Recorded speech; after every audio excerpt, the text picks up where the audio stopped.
दुनिया में एक बार फिर परमाणु हथियारों के निर्माण में तेजी देखी जा रही है। हिंद प्रशांत क्षेत्र में इसका सीधा असर पड़ने वाला है। इसका सबसे बड़ा कारण वैश्विक शक्तियों की अपनी परमाणु रणनीतियों को फिर से व्यवस्थित करना है। हथियारों को लेकर चीन पर अमेरिका कंट्रोल नहीं पा सका, जिसके बाद जो बाइडेन अपने हथियारों को अपग्रेड करने में लगे हैं।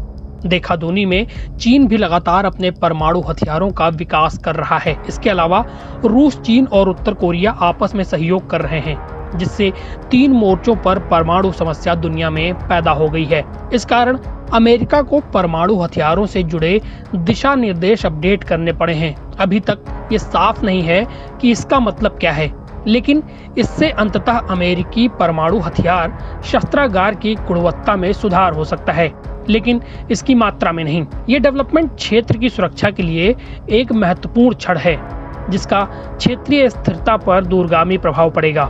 ये क्षेत्र में हथियारों को लेकर तीव्र प्रतिस्पर्धा और उन्हें ज्यादा से ज्यादा बनाने की होड़ भी बढ़ा सकता है, जिसमें अब एक परमाणु घटक भी शामिल होता दिख रहा है। भारत इंडो पैसिफिक में एक प्रमुख खिलाड़ी के रूप में इस परमाणु हथियार की दौड़ के बीच खुद को एक अनिश्चित स्थिति में पाता है। लगातार बढ़ती परमाणु हथियारों की दौड़ इंडो पैसिफिक में भी एक परमाणु हथियारों की रेस शुरू करेगी।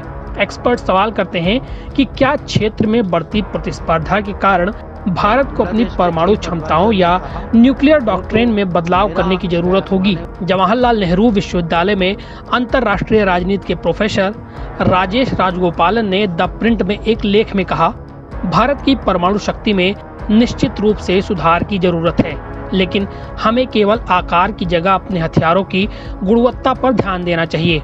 उनका कहना है कि भारत को अधिक लंबी दूरी की मिसाइलों की जरूरत है, जो वास्तव में पूरे चीन को कवर कर सकें। भारत ने हाल ही में अग्नि 5 मिसाइलों की तैनाती की है, जो देश की एकमात्र लंबी दूरी की मिसाइल है जो भारत के किसी भी कोने से पूरे चीन को निशाना बना सकती है। इसके अलावा रिपोर्ट के मुताबिक भारत के पास कोई पनडुब्बी से लॉन्च होने वाली मिसाइल नहीं है जो बंगाल की खाड़ी से चीन को धमकी दे सके।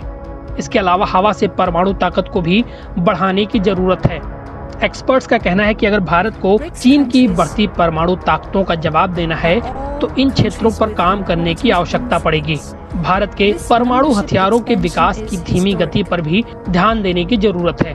प्रोफेसर राजेश राजगोपालन सुझाव देते हैं कि भारत को चीन से बराबरी करने या चीन की ताकत का कुछ अनुपात बनाए रखने के लिए अपने परमाणु हथियारों के विशाल विस्तार की जरूरत नहीं है और न ही अपने परमाणु सिद्धांत में बदलाव की जरूरत है।